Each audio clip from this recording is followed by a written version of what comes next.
Hey guys, what's up? Sando here, and today I'll be testing a high-end portable digital audio player, or DAP for short.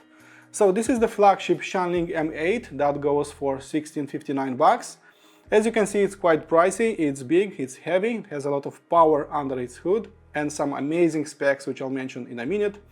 And as usual, let's check how it looks, what's inside it, and then how it sounds. Shall we?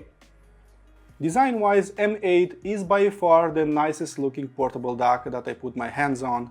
It looks absolutely gorgeous and it's very well thought down to the smallest details. I really like that it has only 3 buttons and a single volume wheel that also works as an on-off button. I mean, it can be much simpler than this. You have your play, pause, next and previous buttons, a single headphone socket, a volume wheel, and that's it. M8 is machined from a single block of aluminum. You'll find a glass sheet on top that is rounded to the shape of its body, and a thinner sheet of rubberized aluminum underneath it so that wireless antenna would perform better. You need exactly 1 minute to learn all its inputs and outputs, and I wish some other DAPs offered the same learning curve. As for controls, you have 3 buttons on its left, a volume wheel on its right, a USB on the bottom and a microSD card slot, and a single swappable headphone socket on top. That is probably the coolest idea Shanling came up with, as it saves a lot of internal space so that more important components could be squeezed inside, and it also makes it look much cleaner and simpler. Shanling is offering 4 sockets, a single-ended 3.5mm, and the rest are all balanced outputs coming in 2.5, 4.4 and 3.5mm flavors. The last one is very popular in China and is called 3.5mm Pro Balanced. I'll be using only the 4.4 balanced out since I consider it the best socket. It has a bigger surface area and of course a lower impedance, fully preserving its damping factor. It uses a 5-inch Full HD IPS panel that is bright, has a good contrast ratio and viewing angles, and I find it sharp enough to be used with light web browsing for YouTube videos and for any other third-party application. It has an unlocked version of Android 7.1.1 with Google Play Store pre-installed, so you can download and install pretty much any application you want. As for the tech inside it, I'll briefly mention that it uses 2 flagship AK4499 DAC chips. Those are currently the best production chips. Shanling went a little overkill in a good way with its headphone amplifier section. They used 2 smooth and warm sounding OPA 1662, followed by high current JFET amplifiers and by a robust buffer stage that will seriously improve its current output for harder loads like desktop planar headphones. It has 3 gain settings and on the highest it outputs some serious 840 mW into 32 ohms on its balanced sockets and 260 mW via its regular 3.5mm jack. They used a dedicated XMOS receiver. It supports dual-band Wi-Fi and all those fancy Bluetooth codecs as a sender and as a receiver, and it also offers a full MQA support. Pretty amazing specs if you ask me, but let's check how it actually performs. Okay guys, so before I'll tell you exactly how it sounds, I just want to remind you that Shanling has more than 25 years of experience in the desktop audio field, and I definitely felt that while listening to the M8.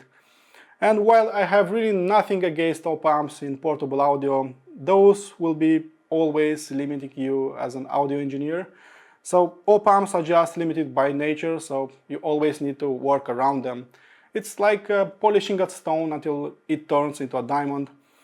However, if you are working with discrete components, sky is the limit, so as an audio engineer you are free to express yourself, so you are not limited by current and not limited by voltage output. And when I've seen those JFETs specified in the M8 product page, I knew that I'm in for a treat with this one.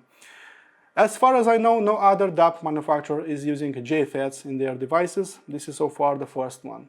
If I would describe the sound of the M8 with just one word, that would be effortless. If I would describe it by a few more, that would be grand, that would be decompressed, that would be powerful down low, unrestrained and really easygoing.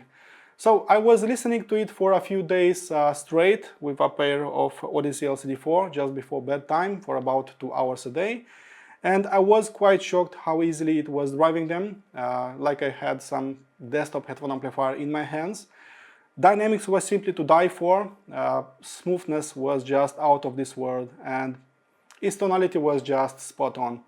So far, this is basically the smoothest and the warmest sounding DAP that I have tried. It doesn't have traces of digitus, so brightness is just forever gone and forget about it. It doesn't have any listening fatigue as well. So its treble performance can be described as clean, transparent, or very detailed. But it reminds me quite a lot about the sound of Class A amplifiers, so music is more like an act of relaxation than anything else. So I still remember being impressed by the sound of the FiiO M15 when I first heard it, by that power, by that warm, charismatic sound. And I'm basically reliving the same experience with the M8, but at a higher level, at a higher degree. To some point, it reminds about the sound of M15, but something is being dialed up to 11. So there is definitely more bass, it's deeper, it's harder, and it's better controlled. And frankly, I never felt those LCD4 so alive, so ass-kicking for a portable device. As for the Soundstage and Depth, if we are talking about portable DAPs, then M8 can be only described as really spacious, so open wide, enveloping sounding. Put some open back desktop headphones on this one and just prepare for a sound that you normally experience out of desktop headphone amplifiers. It actually reminds me quite a lot about the sound of a desktop setup, so about a desktop DAC being connected to a desktop headphone amplifier. It just doesn't restrain those dynamics. It never sounds upfront, never sounds claustrophobic, closed in. That actually never happened with the M8. Its dual DAC configuration and of course its fully balanced input to output signal path is simply seriously decreasing its channel crosstalk, and of course that improves or increases the void space between the most far right sound to the most far left sound, and of course that actually improves its sound staging capabilities. And I've heard the same on the FiiO M15 and to a much lesser degree to lower devices like FiiO M11, M11 Pro, Shanling's M6. Even that Sony WM1Z wasn't that impressive in terms of scale, so it wasn't that airy sounding to me. I believe that M8 has one of the nicest soundstage renditions that I've experienced with portable audio. With it, the sounds are never exactly in front of me, but around me, coming from different angles, like from stereo, I switch to some binaural music. As for Transient Response, immediately after unboxing it, I just jumped on it, I started listening to it for several hours, and just to be let down by its weaker bass performance. It was nowhere to be found, it was quite weak. It sounded really restrained in terms of dynamics, it was really tiny and small sounding. You should know that M8 has some high-end tantalum capacitors inside. It has several voltage feedback amplifiers. It has two warm and smooth sounding OPAs. It has several JFETs and of course several buffers, I think 3 buffers. So it was clear to me that it will need at least several hours before it will start to bloom and show its muscles. So 12 hours later, it already was much more impressive in terms of bass. It made its appearance, so I was hearing that bass loud and clear. The sound was already hovering outside my head, so the soundstage improved as well, and I was seeing just the light at the end of the tunnel. 24 hours later, and from a shy little DAP, it was sounding much ballsier, so much more effortless. It was light on its feet, but it was pretty hard on its punches. So of course, bass stood out immediately. It was much more impressive, much harder slamming. It just carried more air, more authority. From a limited sound in terms of dynamics and punch, M8 just became much braver in its presentation. It may be a little smoother and warmer in its presentation, but when bass notes are landing some hits, those are fast, powerful, and immediate.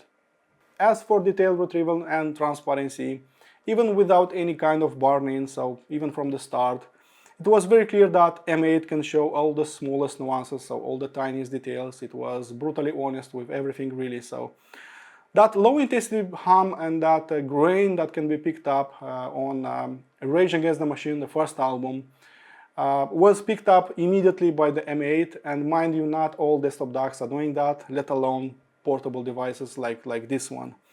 So all the imperfections were simply heard loud and clear, and there wasn't a sound that could hide away from its gaze. So M8 can only be described as being transparent to the core and staying very true to the source material. I would go as far and say that I find it exactly as clean and transparent as some of the best DACs that I have experienced at my place. So performance-wise, it is at least on the same level with a Gustard A22 or Topic D90, and it even approached closely to much more exotic units like Matrix Audio Elementix and AudioByte HydraVox.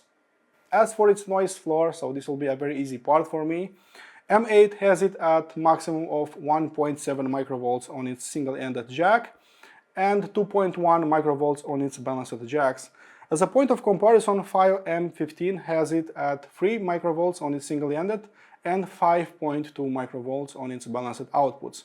And mind you, this was already pretty much noiseless with all my IEMs. It sounded pretty amazing actually. The best measuring desktop headphone amplifier has it at 1.9 microvolts, and by coincidence I'm having that amplifier, and it was absolutely dead silent with all IEMs, and the same can be said about the Shanling M8. So no matter the gain, it could be even turbo mode, it could be even maximum volume, it was absolutely dead silent. So it had a pitch black background and I could use all my IEMs no problem, be them FiiO FA9, FA7, Little Dot Cookies, Mezerai Penta, you name it, all those sounded absolutely dead silent. So M8 was just invisible in terms of noise floor. Background noise was nowhere to be found, it was just as black as it could possibly be, and there weren't nasty gremlins playing at higher volumes.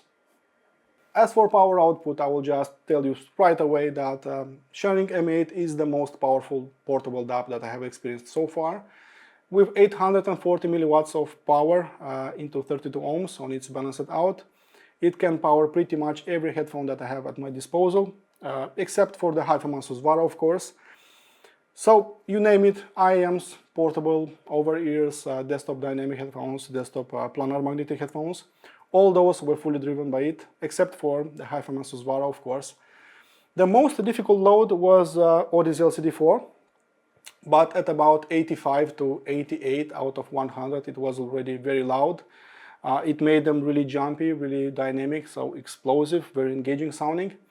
I liked this combo so much with the LCD4 that I was using them pretty much daily, just before bedtime for about 2 hours, and it was always putting me into my musical nirvana, into my relaxing state of mind, let's say so.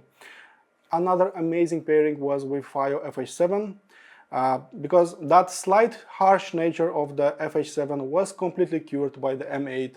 The treble glare was simply nowhere to be found in this pairing, and from great IEMs, FH7 simply transformed into world-class IEMs.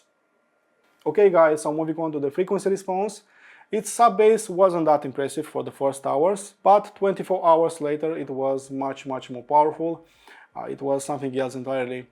M8 has definitely one of the nicest bass renditions that I've tried out of portable devices, easily on the same level with FiiO M15, even a little bit better, a little bit deeper sounding compared to that one.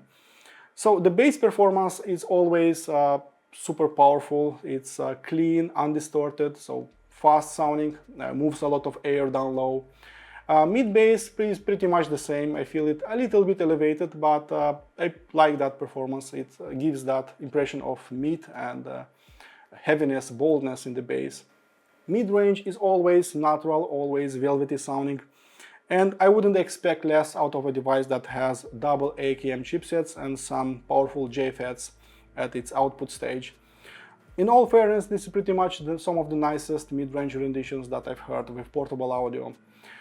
Treble can be described as transparent, clean, detailed, but non-aggressive sounding. So it sounds more like the real thing. You still hear those metallic cymbals and bells and tambourines and so on, but you don't hear that fake over sharpness, that fake ringing you normally experience with some desktop DACs. You will not find traces of brightness in here, just forget about listening fatigue. This is the kind of treble that I want to hear with all my sources and amplifiers. I have also compared it with its biggest competitor, FiiO M15, that you can see right here. But since I don't want to have this video super long or boring, please check out that comparison below. It's on chapter 9 and it's one click away and it's really worth checking out. As for the conclusion, Shanling M8 felt and performed like a really high-end DAP from any point of view. So I really like its very solid build quality, it's very simple layout, and of course its very sexy looks. I liked its very unique sound signature, and of course it performed at a very high level, so prepare to pay a premium price for a device like this. More exactly $16.59, and it's a little bit uncomfortable for me saying this, but I think it's worth it. Okay guys, my full in-depth review can be found on my website. In case you want to support this channel, please subscribe to it, and as usual, listen to my music, be positive, and I'll see you next time. Cheers, bye bye.